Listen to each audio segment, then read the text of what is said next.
Hello, people. What is going on? Hello. I am happy to see you. Thanks for being here. My name is Chris. I do a podcast. Does everybody know that I do a podcast? It weirds me out to think there are some people who are like, oh yeah, that YouTube guy. That would be weird.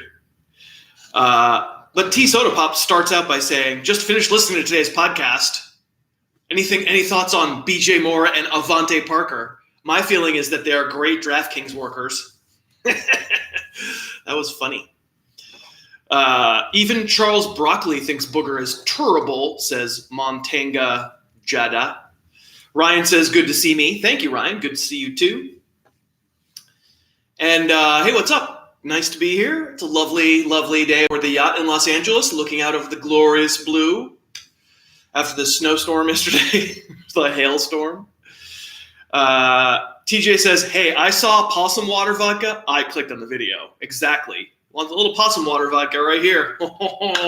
Hair of the dog. Hair of the possum is actually the slogan for possum water vodka. Hair of the possum that bit ya. And then go get a rabies shot. Yeah, so here we are talking about week 12. How fun is this? I think we all know what we're supposed to do with our teams now, right? This is all just for fun at this point. Our teams are our teams. Let's just talk about other stuff for an hour. Just kidding. We can talk about football. Ahmed says, says, your hat is awesome. And yours too, Ahmed. Thank you. Rafarni says, glad to know I keep up with a YouTuber now. Yeah, I'm such a YouTuber. The boomer YouTuber, except for I'm not a boomer. Not a boomer! Damn it! Peter says, howdy, Chris. Hey, Peter. How are you? Michael says, quick question. It's looking I'll have to choose Jacob Hollister or Ronald Jones. Who should I flex? So, again, I feel like this is going to be the theme of everything I do for flex questions from this on out. Like, I'm perfectly okay with you asking a flex question, but I don't. The answer is I don't know, and more specifically, you know exactly as much as I know, which is unless you're asking some ridiculous combination. I think the example I gave today was somebody or Dion Lewis, like Deebo Samuel or Dion Lewis. I was like, well, probably not Dion Lewis, but in the case of something like Hollister, who I think you know how he profiles. He's not a great player, but he's red zone guy, could get you a touchdown, don't really know. Versus Ronald Jones, I think you know how he profiles. He's got the workload questions. He's got the right. Those guys would seem to me to be legitimately in the same parentheses, in the same bracket, in the same consideration. You know them as well as I do. You know what to expect as well as I do. You've owned them all year. That's going to be my approach. Is like, it's almost like a better question to say, hey, are these guys in the same neighborhood to the point where I should just choose one? And then my answer will be yes or no. But in this case, the answer will be yes, which is you should probably just choose one because I don't really know what's going to happen. And it probably depends on the risk profile that you want. I mean, Ronald Jones should touch the ball more than Jacob Hollister, but is he going to do anything with it? Did he do anything with it last week? Did he lose a touchdown to Peyton Barber? Like, it sucks because there's no guarantee. And that's really what fantasy is these days. There's like 10 guys with guarantees and everybody else is like, oh, I don't know what to do. Let's see what else we got. Brian says apartment tour. Brian, apartment? This is the secondary cabin of the yacht. Are you kidding me?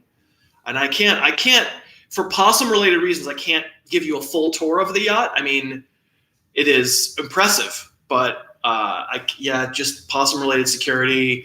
There's a whole thing going on with the distillery. Like, I think the silent partners in Vegas who are backing the Possum Water Distillery in Kentucky, they also claim the possum just fell down the stairs and that's how he broke his paw.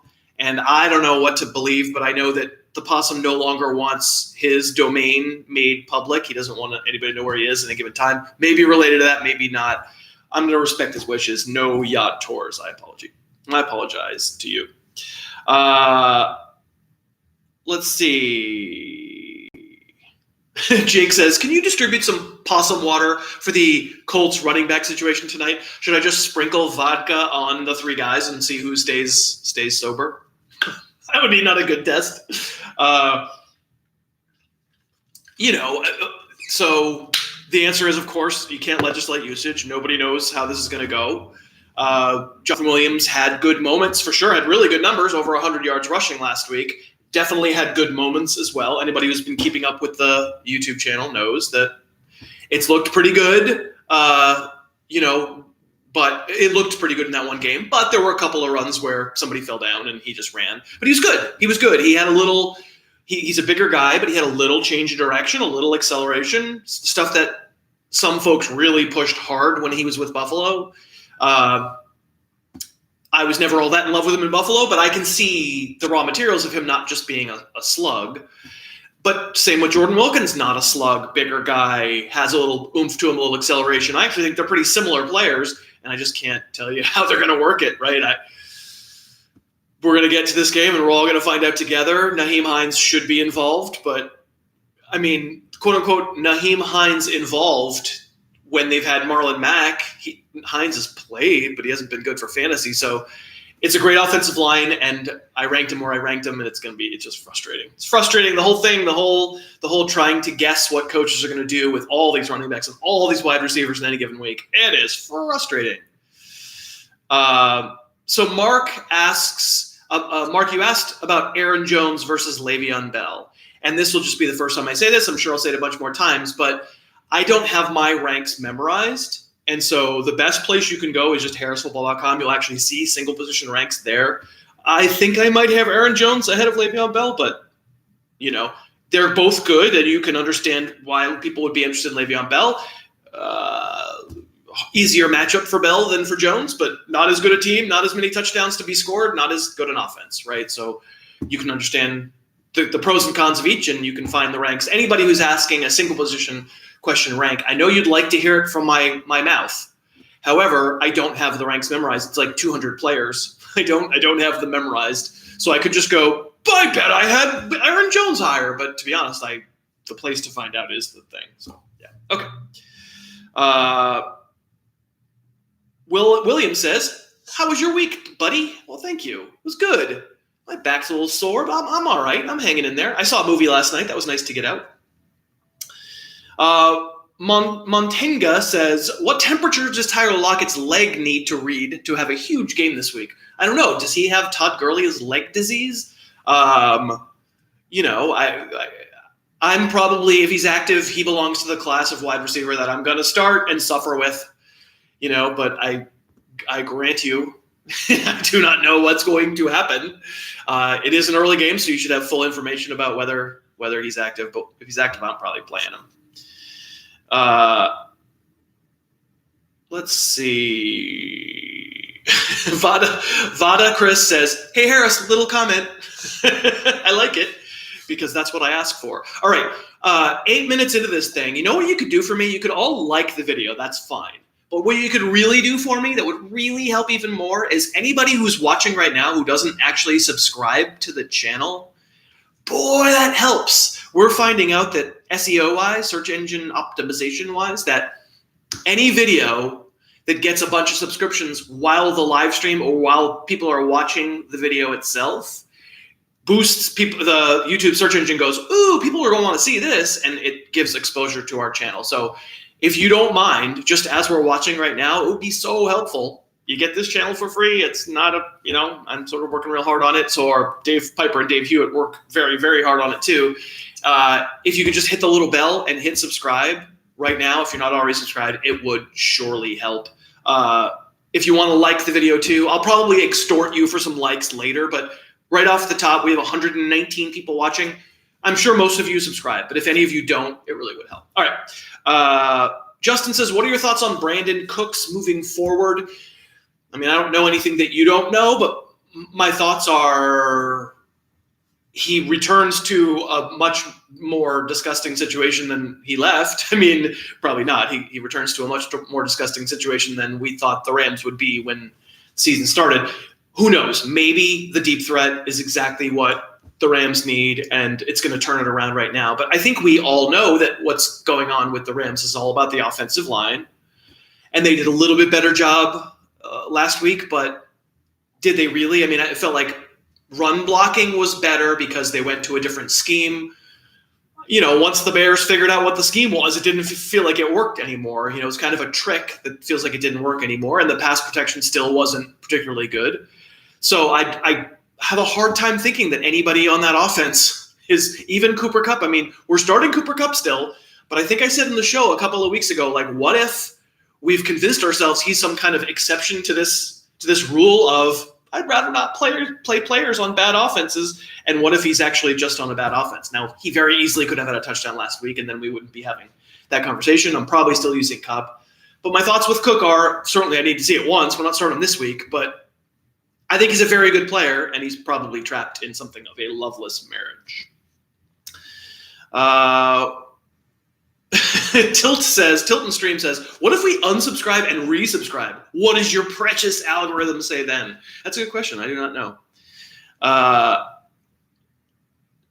Let's see. Just unsubscribe and resubscribe, says Jeff. Who knows? Maybe that'll help. Alejandro says, what about Jeff Driscoll? What about him, Alejandro? What about him? I remember him as a very heralded player at University of Florida, and I remember him not doing so well, and I remember him now, having kind of kicked around the league. I remember with the Bengals, and now he's been, 2 games, but really one full game with a week of practice. I think you won't be shocked to hear he's a very good athlete, because that was always his good runner. That was always his what recommended him in college, and they're very much trying to be as conservative as they can be. They got a lead against the Cowboys last week and just kind of peed it away by being super, super conservative, and that was kind of a bummer for Lions fans. But overall, it's been okay. I wouldn't consider him any kind of desirable, super flex. He's a super flex guy. If you got Mahomes on bye, he's a super flex guy. I don't think he's the future of the position anywhere. I think he's a backup quarterback. Let's see. Controversial says, your thoughts on Antonio Brown re-signing with the Patriots? I mean, unless something has happened in the last 10 minutes, I don't think it's probably actually happened yet, but I'd be lying if I didn't say that even before today I had heard rumblings that they were at least floating this trial balloon among some local media members in Boston. What would it be like? And I mean, there's the football side of it where, of course, he's close to the best receiver in the game, if not the best. They don't have any kind of deep threat. They have no speed on the outside. Philip Dorsett, he's concussed anyway, but isn't fast, doesn't run by anybody. I don't know what that 40-time Philip Dorsett did 5 years ago was even all about. He would be exactly what they ordered, which is probably why Tom Brady is rattling the sabers to get it. As a Patriots fan, I wouldn't.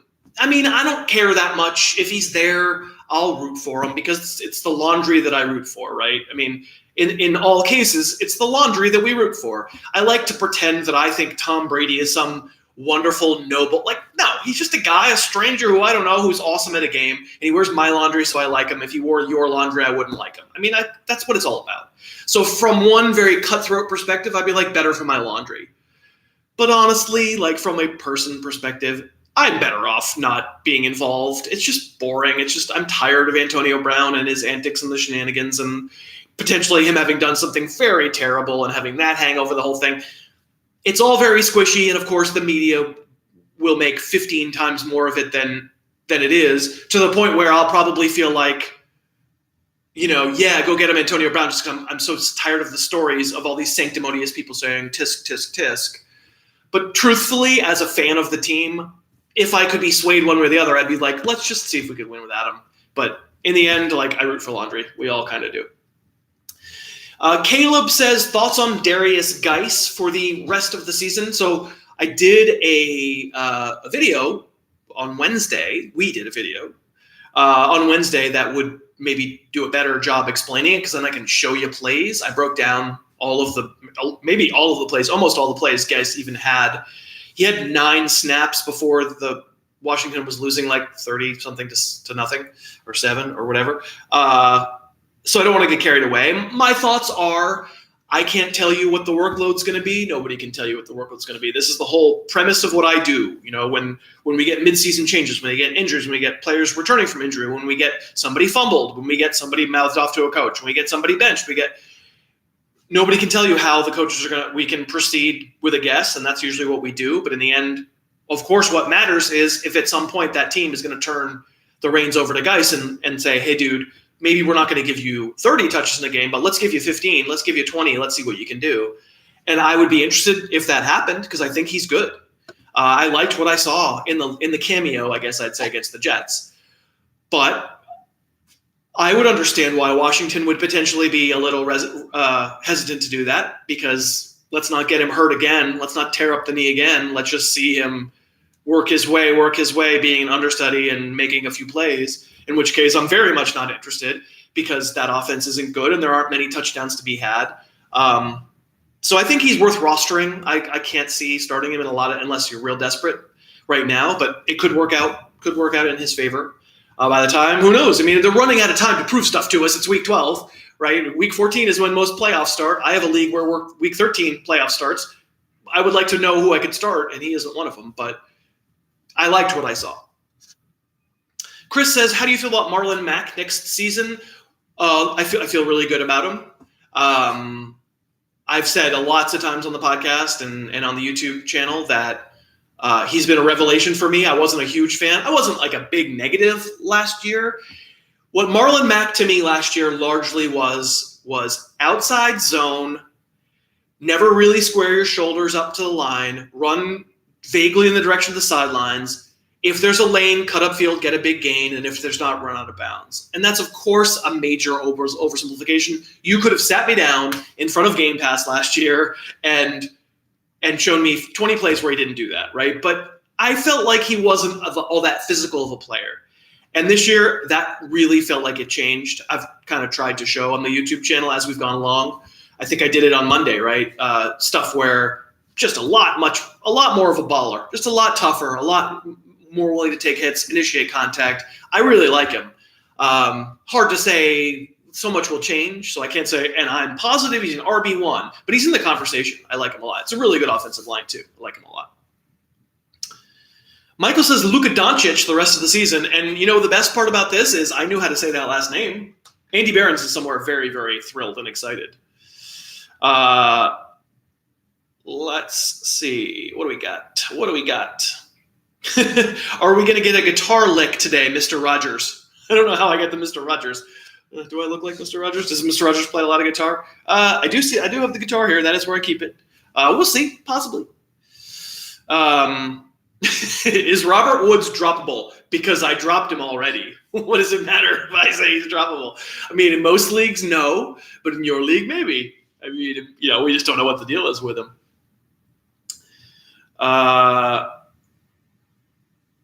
Let's see.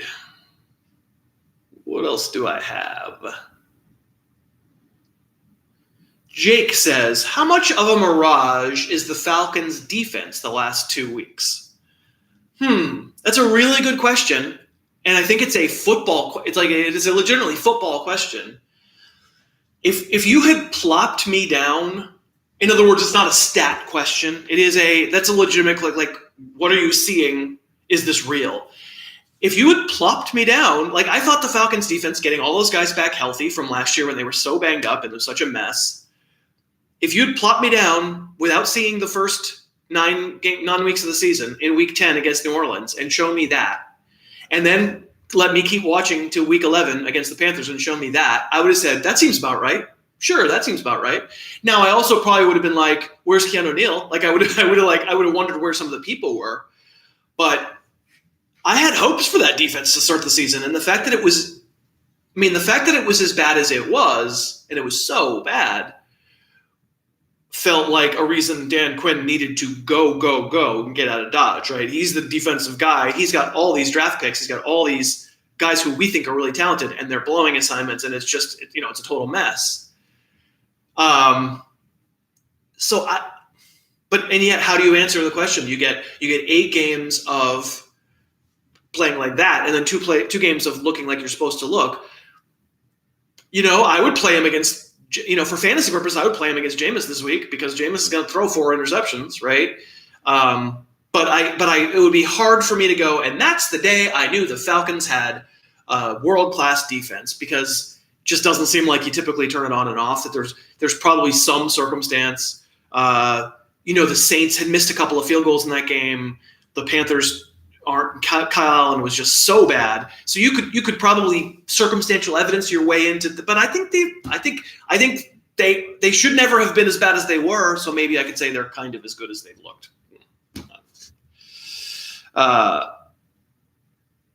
And then Ryan says, how bad are the Bucs going to beat the Falcons this week? Atlanta's going to come crashing back to earth. And that is 100% true. That's 100% true that the random blip, the Dolphins winning a couple games in a row, with bad teams, it usually goes, tricked you, ha, ha, ha. Like probably right when we're all the most down on Tampa, and right when we're all going like, Atlanta, okay, favored at home by 4. All right, well, maybe I should take them. It'll be Tampa 30-3, right? That's what bad teams do. It's not a bad point by you. Let's see. Armando says, DJ Chark, elite talent? ? Yeah, I'm to the point where I think he's elite talent. I think DJ Chark has it in him to be a number 1 wide receiver for fantasy, for sure for an NFL team. This doesn't feel fake to me. This doesn't feel like it's happened because who else is there? D.D. Westbrook got hurt. He had some kind of psychic connection with Gardner Minshew. This feels like we never got to see him last year. He certainly wasn't ever used at LSU at any kind of like major, huge, big-time stud because they weren't a passing team really. And like he just felt like another one of the guys. He was big and he was tall. He was fast.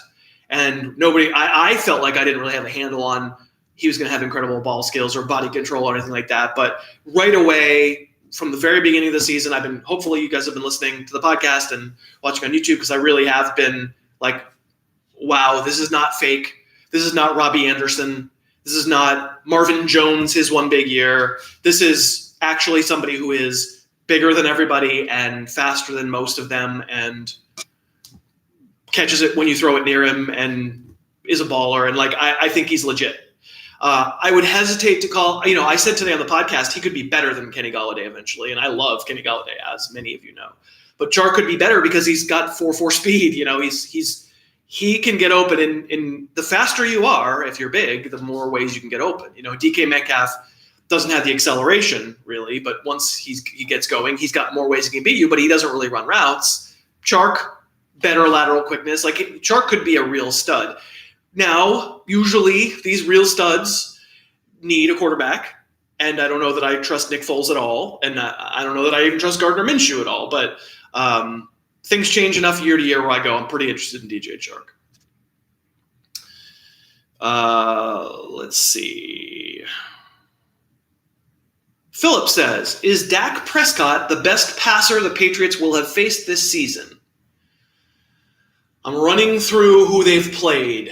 I don't even think Dak Prescott's that great a passer, but that may be damning with faint praise. Sure, because who have they played that have been, Lamar Jackson's a great player, but I don't know that he's a great passer. Sure, I could stipulate that that's probably true. Doesn't necessarily mean that Prescott's set up for a great week, though, because if the implication is, and therefore, since the Patriots haven't played as good a passer as Prescott, that means they're going to rip him up in the passing game. I don't know. I mean, I joke about wearing the Patriots footy pajamas, but, I'm actually overly critical of the Patriots. That's sort of where the joke comes from. As a fan, I'm just much more willing to, A, remember my childhood when they couldn't tie their own shoes. They were just terrible for decades. And then, B, just sometimes I think the psychology of being a fan is being more negative so that when good things happen, you somehow, you feel better or whatever. But even me, being a pretty negative Patriots fan, look at that secondary and I just go, it's a pretty good secondary. It's pretty hard to make a ton of hay against that secondary. They can have a bad day, sure. And I have Prescott rated as a fantasy starter, but I don't view it as a great setup for him. It's probably a better setup for Zeke. And I don't think it's a great setup for Zeke, but the Patriots have been run on. Lawrence Guy, really good player. Danny Shelton playing okay. I don't really like anybody else in that defensive line, to be honest. And I think you can push him around. I think we saw the Ravens definitely do it. We saw the Browns do it. We didn't see the Eagles do it, which I was kind of surprised by, but I don't know. I guess to some degree, if you don't have a quarterback or receivers who are threatening anything deep, then maybe the Patriots know what to do then. They can stop your running game. But so can you start Gallup was your question? Sure. I mean, you can look at the wide receiver ranks and see where I have Michael Gallup ranked. It's probably going to be high enough to start him. But generally speaking, I think the Cowboys probably score some points here, but I think the Patriots also probably score some points here. I don't know. This comes down to not having faith in the clapper. This is if Bill Belichick were the coach of the Cowboys and Jason Garrett were the coach of the Patriots, I might take the Cowboys to win that game. And the other way around, in New England, I'm going to take the Patriots. All right, let's do a BetDSI ad, a BetDSI spot. Tell me, everybody, right now, your favorite Week 12 betting line. What is your favorite bet on the point spreads? I haven't exactly picked my favorites yet, but I can tell you the one I was most surprised by. Let me get back to it. I forgot. Can you tell I'm tired? The one that surprised me the most was Bills -4. That's pretty surprising. I guess the contention is that against a decent defense, the Bills are going to want to try to play close to the vest and play a close game. I think I'm all over the Bills in that game. And maybe I'm overreacting because I didn't necessarily think it would be so easy against Miami last week. So maybe I'm overreacting, but maybe it's the market overreacting to Denver almost beating Minnesota. I like that a lot. Bills -4 last time I saw. But if you are interested in placing point spreads, like maybe point spread bets, maybe your season-long team isn't going so well, or you're just going to watch some of these games anyway. It's fun to just have your phone there. You can put a $5 bet on a team, whatever. BetDSI, I've had an account there for 5 years now, 5 seasons, and love it. Play every week, play tons of games. Usually put $5 down per game, maybe 10 if I'm like, ooh, I have a strong feeling in this one. And we have 2 promo codes that are in the show notes. One of them, it's Harris Tube, I think. That's for if you want 100% deposit match. So if you're a regular player, if you play like all the time, that's the one you want. It'll give you the bigger bankroll. If you want to just kind of like put $100 in and then maybe take it out in a couple of weeks, don't use that one. Use Harris Tube 5. They'll match 5% of your deposit. But because you can't pull out, you can't deposit $100, get $200, with deposit matching, and then take out $200. They're not going to give you that money, right? So you do the Harris Tube 5. That's 5%. But either way, we like BetDSI.com. I'm going to look at your point spread. All right, what do we got? Josh likes Miami +10.5 against Cleveland and Seattle +1.5. I'm scared of Miami. I was on Miami last week. I'm pissed at them. No, for me, but I get it.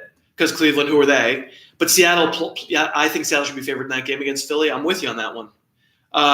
Jets money line, says the Celine. Okay, I like that. That's a ballsy little call. That's a anti-Derek Carr call. I think I'm pro Derek Carr. Let's see. We got Sebastian says Niners -3 over Packers at home. I almost think that's exactly what the line should be. I don't know. I think they're pretty even. They're both good teams. I think they're pretty even, but interesting. A. Shepard likes the Jets +3, so we got some Jets love over the Raiders, money line and a spread bet. Micah says bet on the Packers. Rodgers 8-1-1 against the spread after their bye week. Micah is a degenerate, but I like it. Okay, so anyway, BetDSI, we'll probably talk about it one more time as we keep going. But if you've been thinking about finding a place to play the games, BetDSI.com, use our promo codes. They're in the show notes. Very fun. Okay, so if you're asking a single position question, that can be answered at harrisfootball.com. I know your feeling is, but I want to hear you say it. Yeah, but I don't have the ranks memorized. I promise you I don't. If you ask me like this wide receiver or that wide receiver, I'm just going to go to that page and go, looks like I have that guy ranked higher. I sit there for hours and come up with my spreadsheet, and I don't remember every rank. So if you're asking a single position question, as much as I don't mean to be rude, go to harrisfootball.com. And same if you have a rest of the season question. I have a top 100 rank that you can find at harrisfootball.com. All right. EA says, can we honestly trust Tom Brady? It's hard right now because that offensive line is borderline broken. I wouldn't call it as bad as the Rams' offensive line, but I would say borderline. Now, Isaiah Wynn, the left tackle, is supposed to come back. And my God, is like every Patriot fan in the world resting their hopes on this Isaiah Wynn kid who's really never done all that much. Didn't play at all his rookie year, played a few games this year, got hurt. But he's got to be better than Marshall Newhouse. And, to this point, Brady's biggest problems are offensive line and no downfield weapons.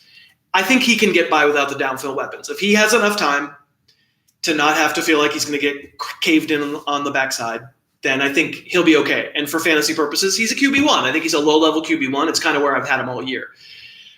But, yeah, if he's not getting time, and he hasn't been these past few weeks, it's been a little bit rough. And I do think they'll put up some points against the Cowboys, but I want to see the left tackle play. I don't mind if you give him a rest this week. I think I have Derek Carr ranked ahead of him, which is gross, but I'm kind of into Derek Carr this week. But, yeah, I'm with you that it's a question, but it is Tom Brady, and usually he's pretty good. Let's see. Honey Badger says, why is Carson Wentz sucking this season? I mean, it's entirely about the receiving core in my way of thinking. They've once again built a receiving core with no speed. I mean, last year they tried with Mike Wallace and he got hurt. This year they tried with Deshaun Jackson and he got hurt. And if Nelson Aguilar is your speed threat, you are in trouble. He's not good at football. Alshon Jeffrey, they didn't have either guy last week. It was a very tough spot. It's a very good Patriot defense. It was a cold game, windy game. No receivers. It's an unwinnable situation. Philly fans are much like Patriot fans, demanding, and in the end, it doesn't matter what excuse you give. They're just going to go, no, he sucks, right? And he doesn't suck. He's trapped in a case where they have just done poorly by him. Alshon Jeffrey is a nice possession receiver and can be a high-volume possession receiver, but you need a speed threat to go along with it.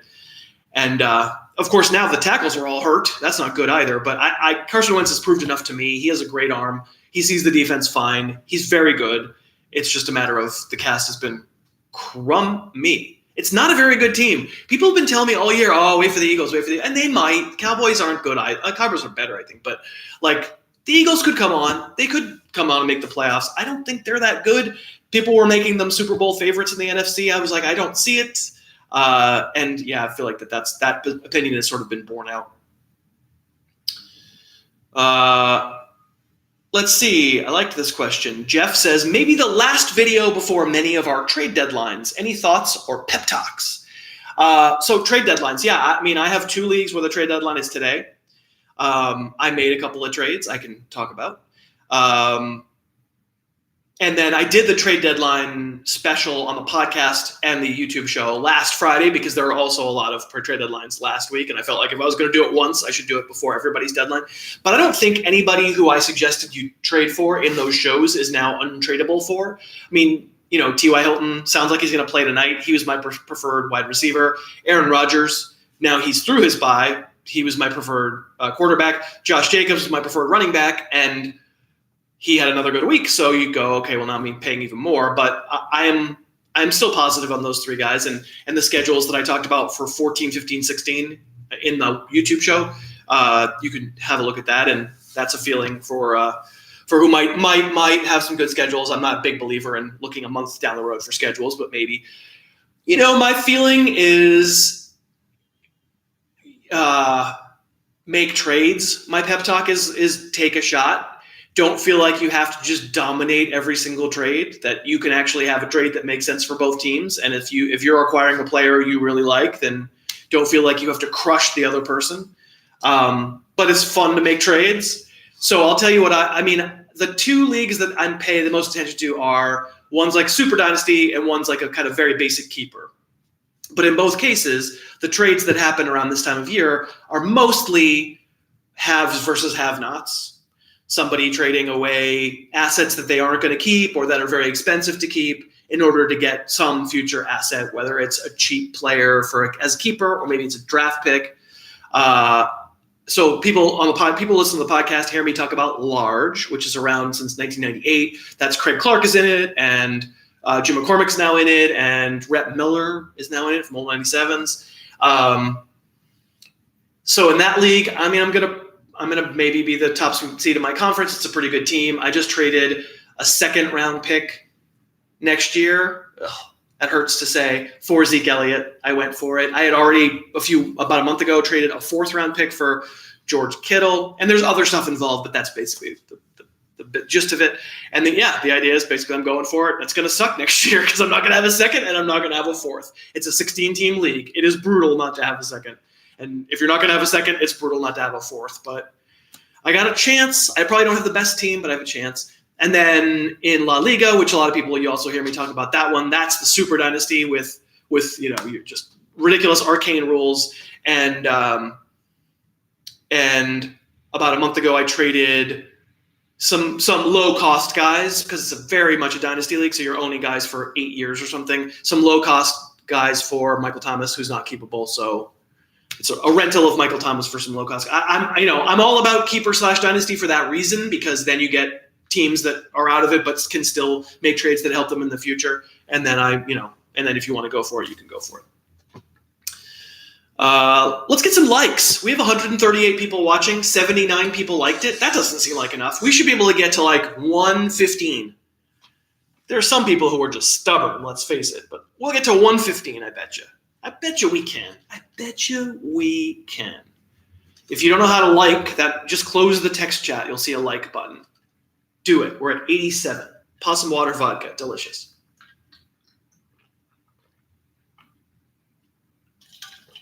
And if you've already liked, but you haven't subscribed, that would also really help.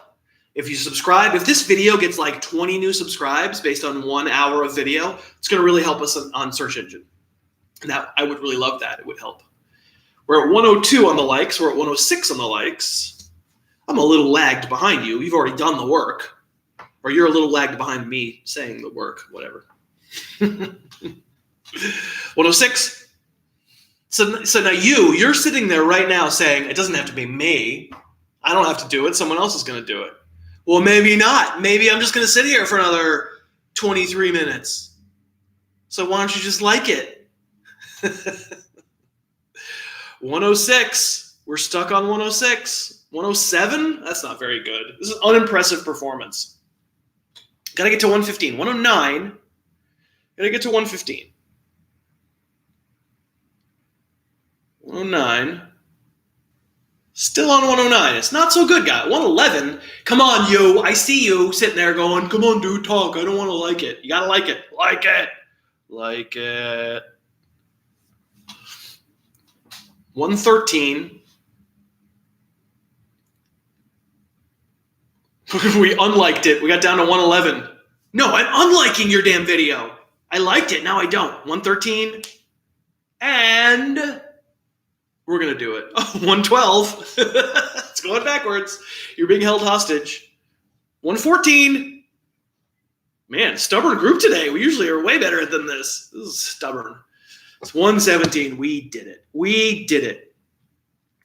A. Shepard says, would you be comfortable as a Will Fuller owner to take the safety play with his hamstring and play Corey Davis instead? I mean, comfortable isn't the right word because Corey Davis makes me a little nauseous. If those are your only choices, I mean, you know how much it's going to annoy you if Will Fuller does a Will Fuller and can't play. Only you know. I certainly rank Will Fuller higher because his range of possible outcomes includes long touchdowns in a way that usually it just doesn't for Corey Davis. But if you're asking the question, you're saying, listen, dude, I just want safety. I want to be able to sleep at night. I get it. I don't mind using Corey Davis. I get it. Why would I give up Michael Thomas? No. That trade, I got Michael Thomas. I got Michael Thomas in that trade. Jarrett says, where are you thinking Njoku would slot in if he plays?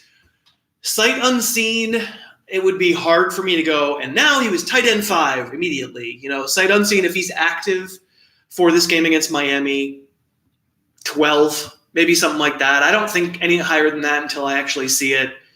By the same token, if you're just sitting there struggling and being like, I'm tired, I've got Njoku, I've had him this whole time, I just want to play him, I get it. I understand why you do that too.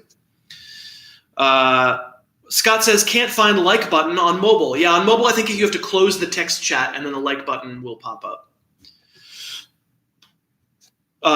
Luke says, playing in my first Superflex league this year, really like it. Have you played Superflex? What'd you think? Oh, yeah, I play Superflex a lot. I like it a lot. I think standard leagues should be Superflex. That would be if I could redo fantasy football, one of the first things I'd do would be make every league Superflex and not PPR. And we'd be happier in the world.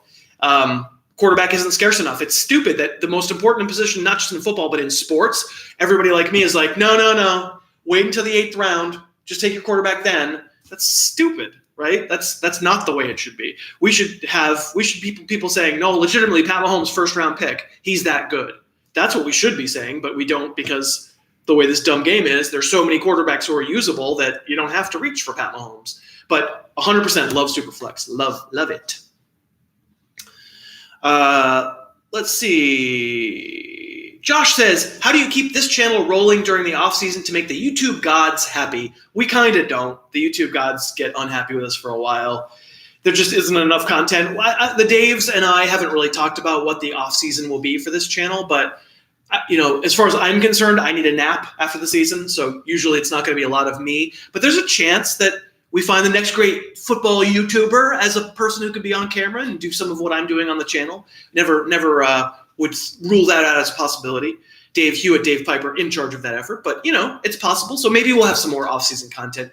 We could do draft stuff, but I am not an expert enough to really do draft stuff, to be totally honest with you. So it need to be somebody who actually knows what they're talking about.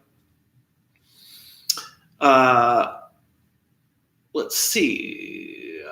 MJB says, I'm very torn on using T.Y. Hilton tonight. Any last-minute thoughts?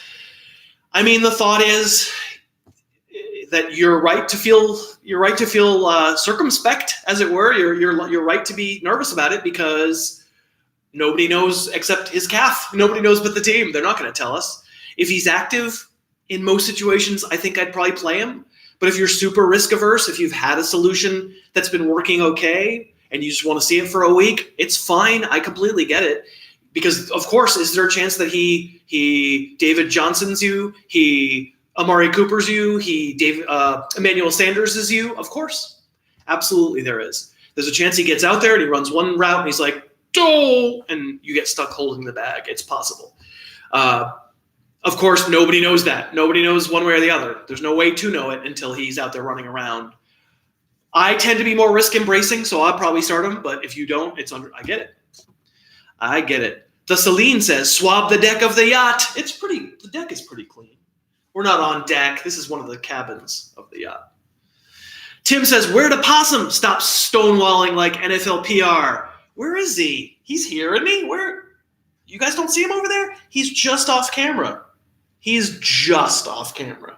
Dude, just come over here. Just come over here. He's got his cast on. Dude. All right. He didn't want to be on camera, but I'm going to have some of his vodka, though. Oh. Don't you love it when you pop open your vodka dispenser and it splashes you in the face? Yinka says, Chris, in a Superflex league, when would you consider starting a running back or a wide receiver over a quarterback? Usually not. Usually I just start the quarterback. Now, did Ryan Finley make me look like a doo-doo head last week? He sure did. Just in terms of pure numbers, the way the NFL works. Now, of course, if I'm comparing Ryan Finley to Zeke Elliott, that we're already got Zeke Elliott in our lineups. We're talking about normal, flexible type running backs or wide receivers. Average, even your backup quarterback, even Jeff Driscoll ran for a touchdown, but, your backup quarterback usually does enough to say, how bad could it be? 10 points? Usually. Now, Ryan Finley did not adhere to this. There's no question about it. But most of the time, in most circumstances, I'm going to play the starting quarterback because if 10 is the floor, well, golly, the 10 that I might get out of Chris Conley, that would be great if Chris Conley got me 10, right? And a quarterback actually has a chance to throw 3 touchdowns accidentally, fall ass backwards into 3 touchdowns in a way Chris Conley just doesn't. So in almost all cases, I play the other quarterback. In almost all cases, I do. And certainly there have been times where that's bitten me, but I think more often than not, it has not bitten me. Josh says Titans wide receivers, blah. I'm with you. Titans wide receivers, blah. Agreed. We are agreeing. What is the possum wanting for Christmas? What do you want for Christmas? I can't say that on the air. I cannot say that. I'm not allowed to mention. What he wants is not legal. So we'll see what we can look into. Put it this way.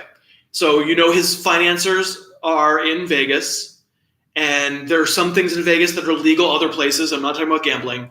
And some of that has to do with lady possums. I'm just leaving it there. That's what he wants. It's gross. It's gross. Get a relationship. It's gross. Justin says, is David Johnson droppable in a 10-team league? I can't say unilaterally yes to that. Probably I would say no to that because we don't know what it's going to look like when he comes back, right? Arizona's on bye this week.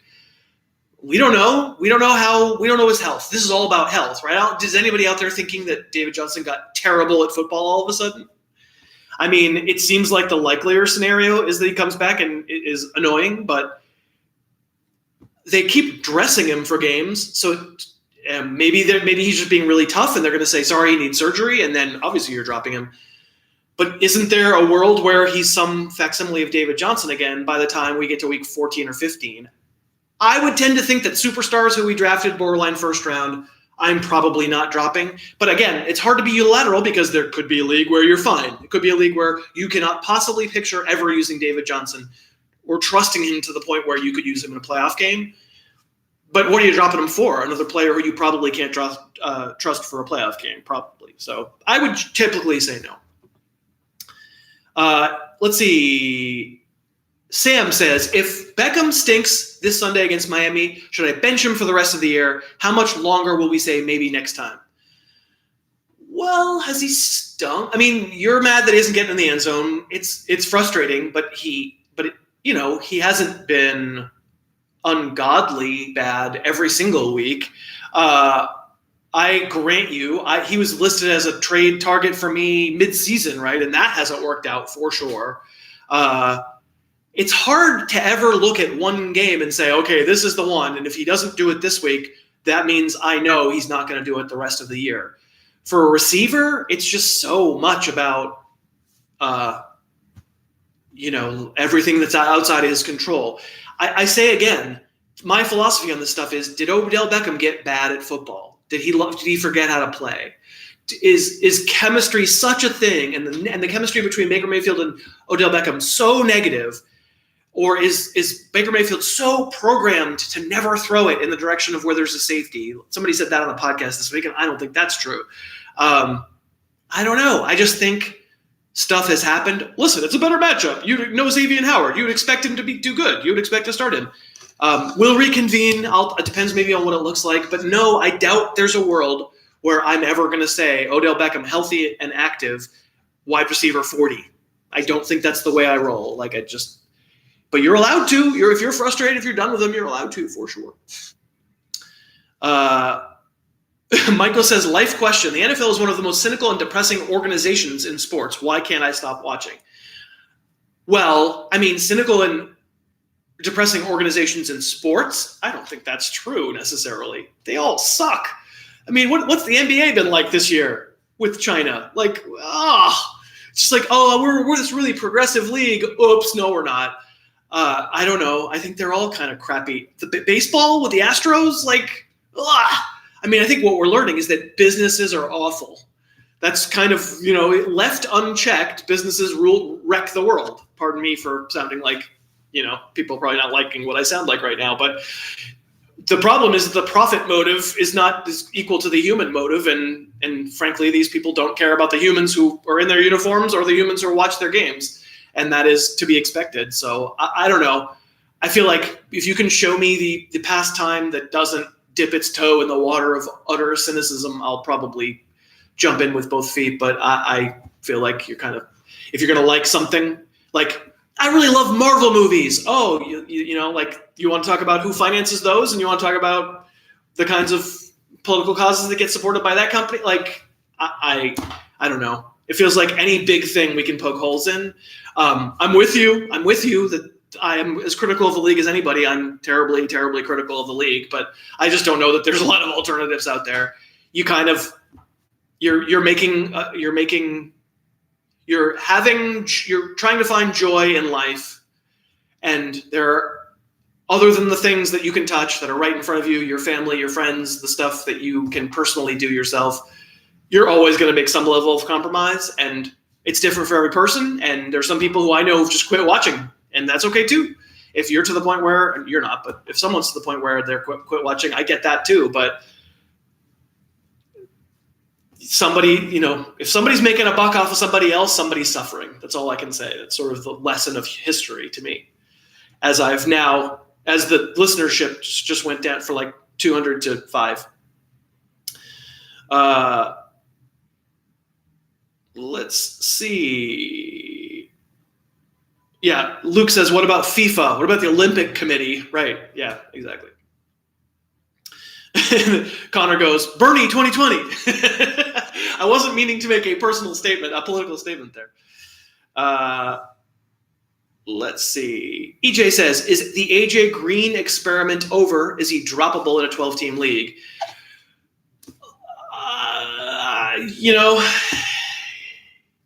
Here's how I approach these questions. That's a very common question, obviously. We just got it earlier for David Johnson. Is this person droppable? I don't think I have a unilateral answer for you. It's not really how my brain works. I can see a world where AJ Green comes back. I kind of don't even think he's hurt. I kind of think he just doesn't want to play for that team. He's a free agent. But my guess is pretty strongly that he was like, oh, my arm.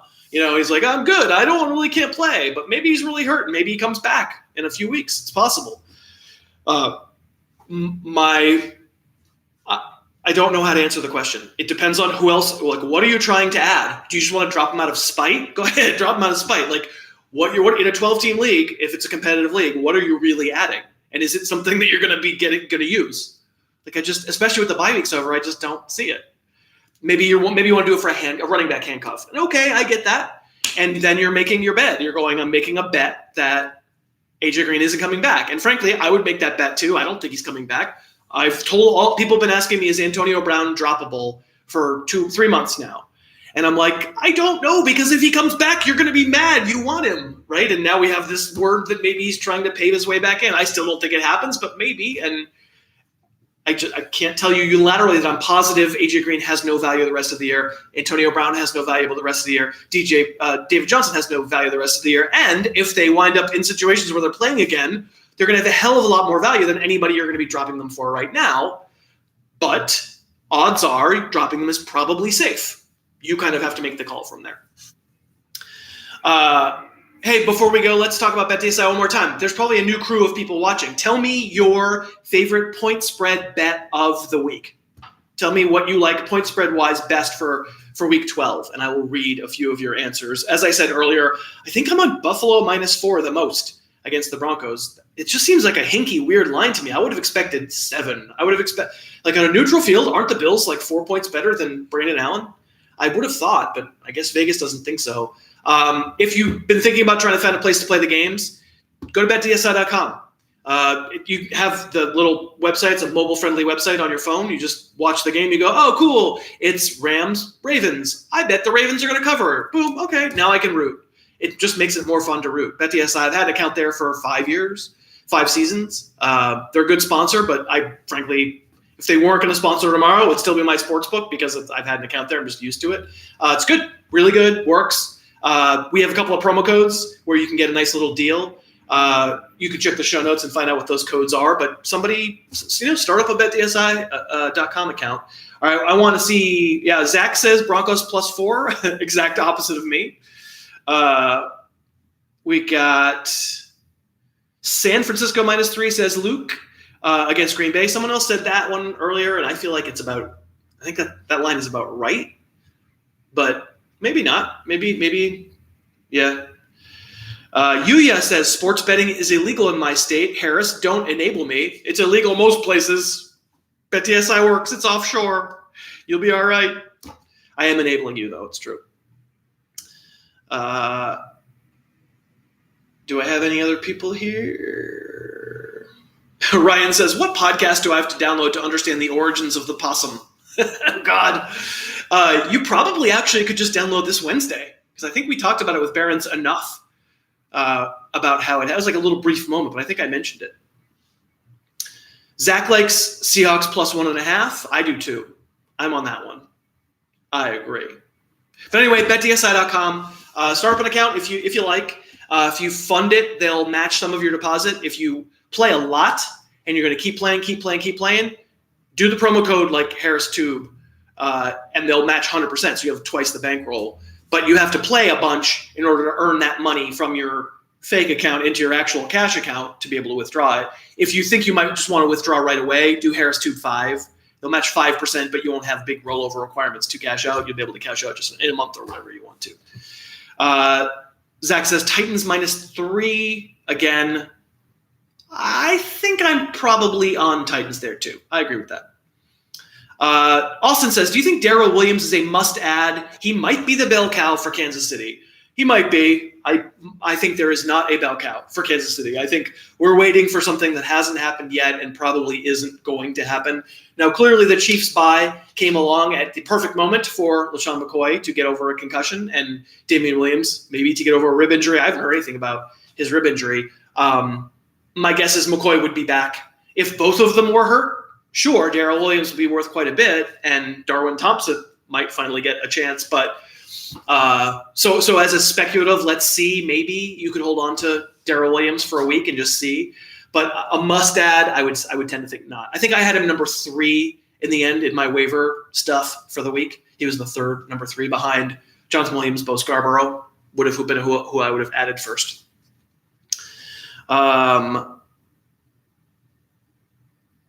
Zach says Dolphins plus 11. A lot of points for the Fitzmagic to work with. I'm with you. I'm with you there. Let's see. Yuya says, are you worried about Ronald Jones against the rising Falcons defense after Rojo's points last week? I will start strumming the guitar, by the way. Oh, did I drop the pick? That is out of 2. Woo. I mean, I'm worried about Ronald Jones for lots of reasons. They don't give him the ball enough. But I wouldn't view the Falcons as a must stay away type of defense after 10 game or 8 games of them being bad and now 2 games of them being good. It doesn't strike me as a perfect matchup or anything, but I think the bigger worry with Ronald Jones is Ronald Jones and Tampa. That would strike me as the biggest. Ethan says, how do you see the NFC playing out? It's a great question. I still say the Saints are probably the best team. So I guess if I'm making a pick, it would be the Saints. But I have a ticket. I'm sitting on Vikings to make the Super Bowl at 12-1. $100 for $1,200. I would like that to happen. So maybe you're going to be rooting for the Vikings. They got a chance. Let's see. JM says, why are you so low on Jordan Wilkins? He's been good in limited sample other than the fumbles last year, and I feel like strictly better than what we know of Jonathan Williams. I mean, great, except for Jonathan Williams just had 100 and something total yards last week. It's possible. I don't know what's going to happen, right? But it's possible that they go, okay, Jordan Wilkins, it's your job. It was always your job. Jonathan Williams, you sit. But we're just guessing, right? My guess would be the dude who just rushed for 100 and something yards doesn't get benched and looked pretty good doing it. Probably doesn't get flat out benched. Now he might. You might be right, but I basically put them 26 and 32. I put them near each other, cannibalizing each other, recognizing that either one could come in as the pure starter, and we wouldn't know until it actually happened. And then the other guy doesn't play at all. But there's also the downside that happens to the other guy. So I think it's a pretty rational thing to say, ooh, I'm a little circumspect with both of them. They both have some upside, but they both could flat out not do anything. Stairway to Fantasy Heaven, says the Celine. Play My Name is Jonas, says Diego. I don't think I know it. I can play Blackbird, though. I know how to play Blackbird.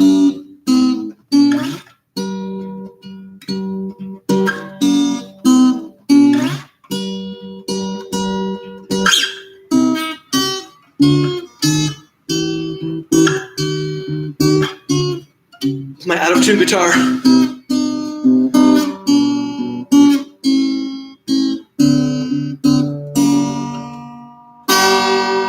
Woo! Well done, right? Well done. Zach says, give us your thoughts on Parasite. Well, I don't want to ruin it because people probably haven't seen it.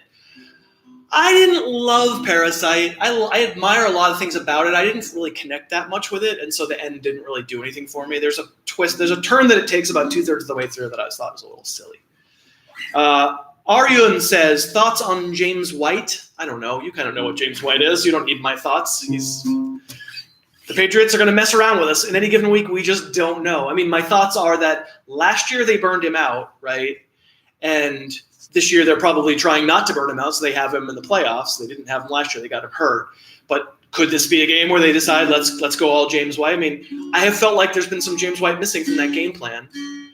But I can't tell you if this is the week. Do not know. Play a solo, says Yuya.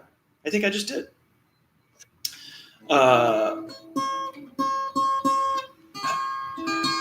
I play Kashmir? No, I don't know. I don't know too much Zeppelin. I know the beginning of Stairway. That's it.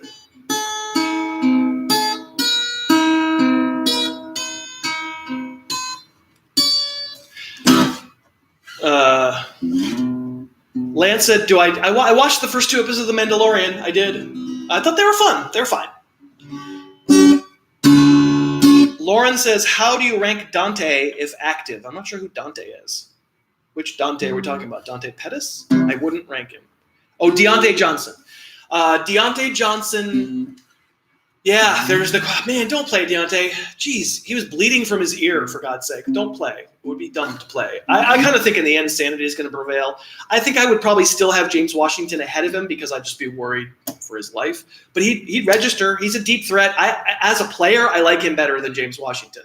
If we were totally convinced that Deontay Johnson was fine and had no questions and was full on ahead and the concussion was no factor at all, Deontay Johnson's a deeper threat, is a better route runner, is quicker. I like him better than James Washington. This week it would be tough for me to treat him that way.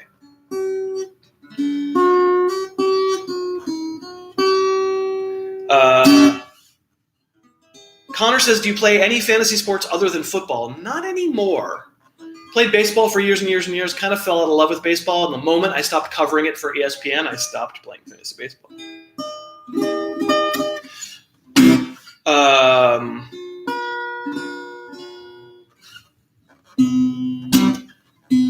More upside, says Epic Sam. Cooper Kupp's with Goff or Kareem Hunt against Miami? I mean, you're asking the right question. They're in the right neighborhood for each other. Probably Kupp has more upside. Probably Kupp has gone crazy in a way that we're probably not going to get from Kareem Hunt.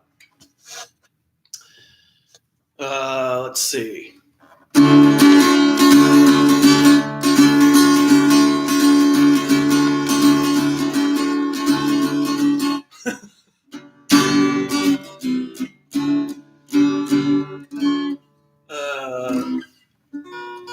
Do I remember how to play other things? What things do I remember how to play? How about somebody wanted a solo? How about how do you play that? I forget how you play things.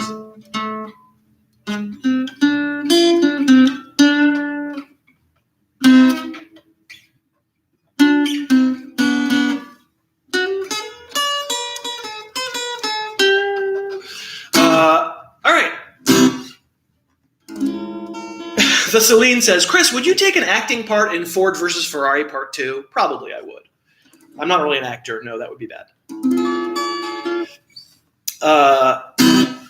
Are you secretly a Golden State Warriors fan since your website is blue and gold? There are a lot of blue and gold teams, aren't there? Couldn't I be a Rams fan? I'm not, though. All right. We're over time here. This was fun. Thank you. And I'm going to do a YouTube show for tomorrow morning, so there'll be more content there. Of course, going to do a podcast tomorrow, too. If you only know me from YouTube, I have a podcast 5 days a week. You might like it. It's kind of funny. I hope you dig it. Thanks very much for everybody, and I'll see you next week. Bye.